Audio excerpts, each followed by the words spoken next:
نحمده ونصلي على رسوله الكريم. أما بعد فأعوذ بالله من الشيطان الرجيم. بسم الله الرحمن الرحيم.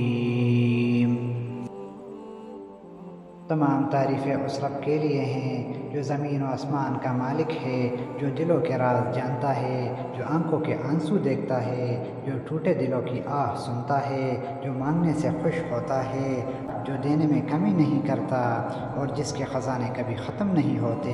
وہ رب جس نے سمندر کو حد دی، سورج کو روشنی دی، چاند کو منزلیں دی، ہوا کو راستے دیے اور بندے کو اپنی بارگاہ میں جھکنے کا شرف دیا.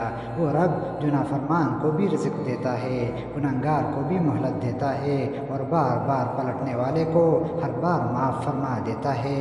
وہ رب جس کے در سے خالی کوئی نہیں لوٹتا، جس کے کرم سے محروم وہی ہوتا ہے جو خود منہ موڑ لے. درود و سلام ہو محمد صلی اللہ علیہ وسلم پر، جنہوں نے ہمیں وہ دن بتائیں جن میں رحمت کے وسیع دروازے کھل جاتے ہیں، جن میں دعا عرش تک پہنچتی ہے، جن میں گناہ جڑتے ہیں جیسے خزاں میں درخت سے پتے گرتے ہیں. محترم سامعین، یوم عرفہ قریب ہے. وہ دن جب آسمان سے رحمت اترتی ہے، وہ دن جب معافی کے فیصلے ہوتے ہیں، وہ دن جب رب کریم اپنے بندوں کو جہنم سے آزاد کرتا ہے، وہ دن جب ایک سجدہ برسوں کی غفلت کو مٹا سکتا ہے، وہ دن جب ایک آنسو قسمت بدل سکتا ہے. ذرا سوچئے، جس رب نے سارا سال تمہاری نافرمانی دیکھی، وہی رب پھر بھی ایک دن تمہیں بلا رہا ہے. آؤ مانگو، اپنے گناہ رکھ دو، اپنے دکھ سناؤ، اپنے زخم کھول لو، اپنی خالی جولی پھیلاؤ. میں کریم ہوں، میں غفور ہوں، میں رحیم ہوں. کیا خبر یہ تمہارا آخری عرفہ ہو، کیا خبر اگلے سال قبر کی مٹی تمہارا بستر ہو. کیا خبر دعائیں آج زبان پر نہیں آئیں وہ ہمیشہ دل میں رہ جائیں. اس لیے تیاری کرو، دل کی فہرست کھولو، اپنی دعائیں ابھی سے لکھ لو، اپنے ماں باپ کے لیے، اپنی اولاد کے لیے، اپنی بخشش کے لیے، قبر کے سکون کے لیے، ایمان پر خاتمے کے لیے. اس دن ضرور مانگو کہ اللہ تمہیں اپنا بنا لے.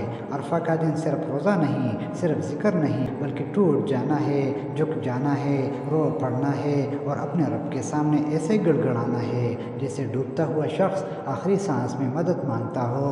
اور یہ یقین رکھنا کہ جس رب نے تمہیں مانگنے کے لیے بلایا ہے وہ سن بھی رہا ہے. زبان پر بار بار یہ کلمات جاری رکھو، کیونکہ یہی عرفہ کے دن کی افضل دعا بتائی گئی.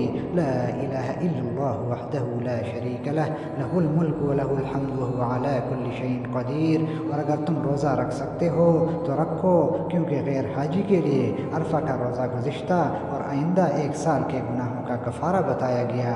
یاد رکھو، ہو سکتا ہے یہ تمہاری زندگی کا آخری عرفہ ہو سکتا ہے اگلے سال تمہارا نام زندوں میں نہ ہو. شاید اس سال عرفہ میں تمہارا ایک آنسو عرش کو ہلا دے، شاید ایک دعا تمہاری تقدیر لکھ دے، اور شاید ایک سچی توبہ تمہیں اللہ کا محبوب بندہ بنا دے. اللہ تعالی ہمیں اس دن کے لیے تیاری کی توفیق عطا فرمائے. آمین. السلام علیکم ورحمۃ اللہ وبرکاتہ.